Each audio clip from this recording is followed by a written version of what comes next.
Hey everyone, Mr. MC here. This is a guide for round 2 of the 2021-2022 FIA Nations Cup exhibition season. And let's go ahead and get this started by mentioning that when you're about to start your time trial lap or your qualifying lap, go a little bit wide through this hairpin. That way you can set yourself up to go through the final corners in straight of a line as possible, and you'll set yourself up for a faster start to your new lap. So only do that when you're starting your time trial lap or when you're starting your first qualifying lap. So bring yourself towards the left side of the track and you're braking as you're about to pass the orange marker that is on the left. So you're going to brake hard for a while. Nice and easy off of the brakes. The car will rotate in and then gradually get on the throttle. If there's one turn you want to focus on, it's that very first turn, as that turn can shave off a lot of time if you get it nailed down just right. Then brake just as you pass the path that is on the left. Brake hard for a short moment. Slowly ease off of the brakes. As you shift down, the car will rotate a bit more, and then do lots of throttle control to the next couple of turns. Look for the curb that is on the right as you want to brake before it ends. Brake hard for a short while. Nice and easy off of the brakes, and gradually get on the throttle so you don't get too much wheel spin coming out of the turn. Turn in when the curb on the right ends and just lift off of the throttle. You want to graze the apex where the curb is, and just as you're pointing away from the Marshall stand, that's when you want to fully accelerate. Slowly bring yourself towards the left side of the track since we're going through the short version of Autopolis, and your final braking point is just as you're about to pass this sign that is on the left. So brake hard for a while. Turn in a bit later than usual. You're going in for a late apex so you can set yourself up to take the very last turn flat out in as straight of a line as possible. But that's it for the lap guide. In a moment we'll go on over to the qualifying strategies. And I'm going to be using the Nations Cup race that I recorded from, I think it was half a year ago, since this race is very similar to the one from half a year ago. So you have 5-minute qualifying session, so you'll have around 3 to 4 chances to try to get the best qualifying time possible. And unlike the race from half a year ago, with this one that's coming up, both the tire wear and fuel are at time 0, so you don't have to worry about that sort of stuff. So you can pretty much just start to go at it the moment you gain control of your car. And when you're about to start your first qualifying lap, do what I did at the start of the lap guide. You want to go a little wide into the final corner. That way you can set yourself up to go through the final last 2 turns, I think it's last 2 turns, in straight of a line as possible, just like I'm doing it right now. Go through it flat out, straight of a line as possible, as I said. That way you can get a better start to your first qualifying lap. If you're in a lower split lobby, you're going to be better off qualifying by yourself. You don't want to qualify too close to anyone because you don't want to have to deal with them in case they mess up or they take a turn really poorly. You just don't want to deal with them because if you do have to try to get around them or they get too close to you, you risk having to slow yourself down to deal with them, which means that you'll be losing out on your qualifying time. So if you can, just qualify away from everyone.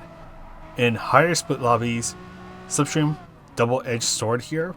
If it works out well, you can gain a couple tenths of a second just going through the main straight and a bit on the uphill straight that leads to the final corner or the final hairpin.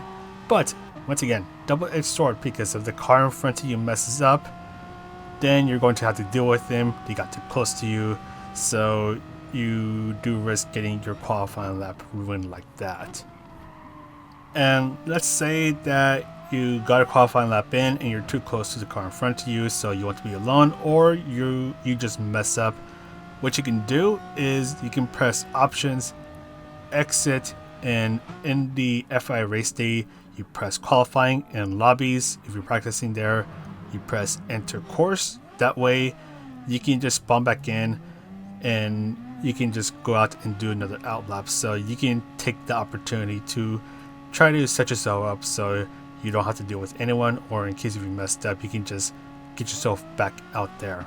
just make sure you still have enough time to complete the outlap before the first timer hits 0, because if that timer hits 0 and you still haven't completed your outlap, then you're pretty much done. So yeah, just make sure you have enough time to complete an outlap before the first timer hits 0. So once again, you have 3 to 4 chances to try to get the best qualifying time possible. You want to make sure that you nail down this qualifying session, because Autopolis short, not an easy track to do some overtakes at, so you want to try to qualify as high up as possible. And let's move on over towards the race strategy. So in this race, we're doing 13 laps at Autopolis short with the Group 4 cars. And before I go on, this is a grid start, so make sure you have the traction control at 1, and shortly after the race starts, you can then bring it back down to 0 or whatever value you normally have it set to. And please be careful on turn 1. You have cold tires, so you want to get ready to slow down when everyone slows down, and hopefully Punt City doesn't happen, because I mean, this is turn 1 at Autopolis, and that turn is known for being Punt City, so just try to be careful, please.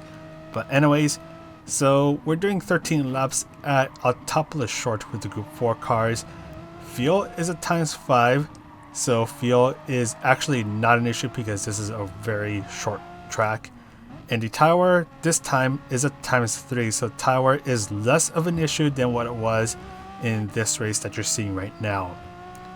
This is a pretty easy 0-stop race, so pretty much have the brake balance at the right values, don't trash the car around, and you're pretty much going to be fine. So not much to talk about when it comes to strategies, easy 0-stop race. And with this track Autopolis short, and with this race being pretty short, it's around 15 to 17 minutes long, people are going to get desperate really quickly. People are going to get aggressive and argy-bargy really quickly, so you want to be aware that people are going to get a bit pushy, especially with this track being so difficult to overtake at. So for example, right here we have 10th place defending his position. I go a bit wide, which is going to lead to 12th place. Gonna sneak on by, and also be careful through here because it's easy to get an off-track penalty, which you'll see in a moment. There we go. So yeah, 12th place could have snuck on by, but I think he had to back out of it just because I was there. And yeah, it gets really intense really quickly, and depending on who you're racing with, people might end up being really argy-bargy, but other than that, just not much to talk about. Just get ready for a lot of aggressive driving, because yeah, it's going to be intense. There's going to be a lot of hard aggressive driving, so just get ready for that. This race from half a year ago, 14-minute race because it was 12 laps. This one that's coming up is a 15.5 to 17-minute race. So let's go ahead and take a look at some of these cars I tested. I tested 4 cars out, and the first one is the Renault Megane Trophy. So one of the really nice things about the Megane Trophy, it has a really good launch, so you're pretty much just flying out of the line, which is one of the reasons why the Megane Trophy was such a good car in the last Nations Cup race from half a year ago, and it's still going to be just as good now. It's really easy on the tires, even though tire wear is even less of an issue now, and it's pretty easy to use. This car, it's not that dramatic. It's not like the Alfa Romeo 4C where it's like a pocket Lamborghini. This car has it toned down a lot, so it's still easy to have it do what you want it to do without all the shenanigans of wanting to slide around and oversteer. So pretty much just don't get too careless when you're exiting out of the turns, especially turns like the hairpins. You want to just be a little easy on the throttle so you don't get too much wheel spin, and you'll pretty much be fine. In the time trial, I had the brake balance at -1, as it kind of helped me be a bit more consistent under braking during those conditions. And in the race, I had the brake balance at +1 to +2, kind of just to allow the car to rotate a bit more, especially with the fuel and the tire wear in place. So the Megane Trophy, still just as good as last time. I ended up getting a 15 minutes and 34 seconds, with the fastest lap being a 1:11.419. So if you're looking for a pretty agile car that isn't dramatic, the Renault Megane Trophy, definitely a good choice. Next up is the Mitsubishi Lancer Evo Group 4. So this car wasn't actually used that much in the last Nations Cup race, part of it because of the tire wear issue, but now with the tire wear being less of an issue, all-wheel drive cars like the Mitsubishi Lancer and the Subaru WRX, they're going to be even more viable now. So if you want a car that's pretty easy to use, that's really forgiving to drive, then those two cars will be some potentially good choices. The Mitsubishi Lancer, it has an okay launch. It does bog down a bit, and you kind of need it to perform better when it's going through the main straight and on the uphill straight just before the final turn. That's where it kind of does a bit better, but going through these turns, especially this turn that we're going through, it felt pretty understeery, a bit too understeery for my liking. So this car, the Lancer, some people may not like it just because it's that understeery. So if you don't like understeery cars, then the Lancer Evo is not the car for you. And another thing about the Lancer Evo is that you need to rev the absolute heck out of this car. So you're shifting just before you hit the rev limiter, otherwise you do risk having the car bog down a bit. And just taking a quick look at the end of the race, you can see the tire wear on the bottom left hand corner of the screen. I have the brake balance at +2 if I remember correctly. There is a bit of tire wear on the front tires, but it's not enough to cause a lot of issues. So at the end of this run, I ended up getting at 15 minutes and 35 seconds with the fastest lap of a 1:11.6. So this car is alright. Some people may like it, but for me, it's a little too understeered for my liking, and it also bogs down a bit at launch. Next up, let's go to the other all-wheel drive car that I mentioned, and it's the Subaru WRX Group 4. So this car, it did appear a couple times in the Nations Cup race that we had half a year ago here, and with the tire wear at ×3, this car is going to be even better now. It has a really good launch, a little worse than the Megane Trophy, but it's still up there. It's still pretty good. Very easy to drive, and it's not as understeery as the Lancer Evo Group 4. So if you're looking for a car that's really easy to drive, forgiving to drive, and that can still do this pretty awesome thing called make a turn without understeering too much, then the Subaru WRX Group 4 may be that car that you're looking for.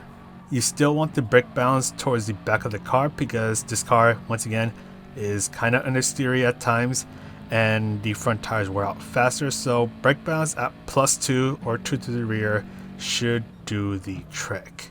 And if you're able to do it, it's possible to get really aggressive on the throttle just coming out of the turns. The car will rotate a bit more as it's an all-wheel drive, so the car will kind of just rotate with you for a moment before it gains all that grip back. And just taking a look at the end of the race, so this turn as well, this is where the Subaru can get a bit understeery, so just be careful with that. Don't turn in too early, don't go in too hot, otherwise you'll face that nasty understeer. There's still a bit of tire wear on the front tires, but with the brake balance at +2, you should be fine. And the total time for this car was actually the fastest one out of the testing that I did, with a 15 minutes and 33 seconds. Fastest time at 1:11.511. So very good car this time around, even better than last time since it has less tire wear to deal with.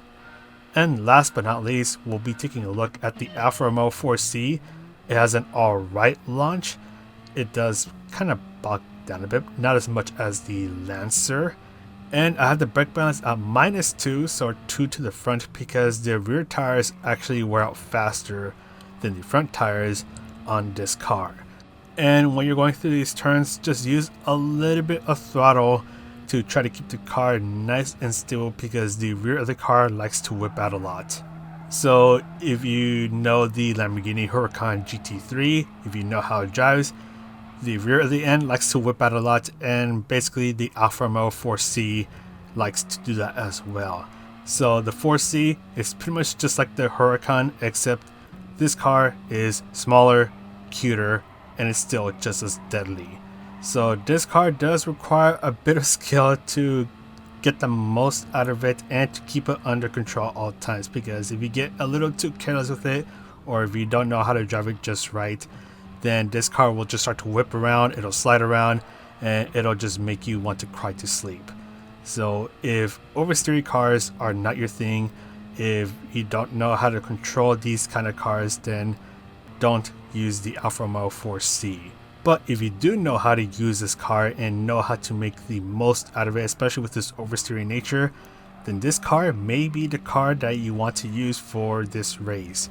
And for this specific run, I did a 15 minutes and 34 seconds as well, with the fastest time of a 1:11.552. So these 4 cars that I tested, they were pretty close in terms of their results. So these 4 cars, the Renault Megane Trophy, Subaru WRX, Alfa Romeo 4C, and the Mitsubishi Lancer Evo, they're pretty much going to be the top cars for this race. And yeah, that's kind of it for this guide.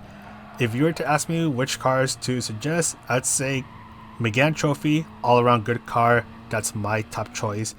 The Subaru WRX is the second top choice for me. A bit understeery, but really easy to drive, really forgiving to drive. Third top choice is the Alfa Romeo 4C. It's a little hard to drive, but if you're able to control it and know how to make the most out of it, then this car will be a very good choice. And my final choice, or the bottom 4th one, is the Mitsubishi Lancer Evo. This one, it didn't feel that great for me. It was too understeery, so some people may not like that understeery nature like me. But yeah, that's kind of it for this guide. Sorry for making this guide pretty long and for releasing it so late. Just got a lot of things going on, so just trying to keep up with all of that. But anyways, that's all for this guide. Thank you guys for watching this guide. Thank you for the support. Thank you to Placey for supporting the channel as well. And I'm gonna go now. So this is Mr. MCA wishing you a good race, and I'll see you in the next video.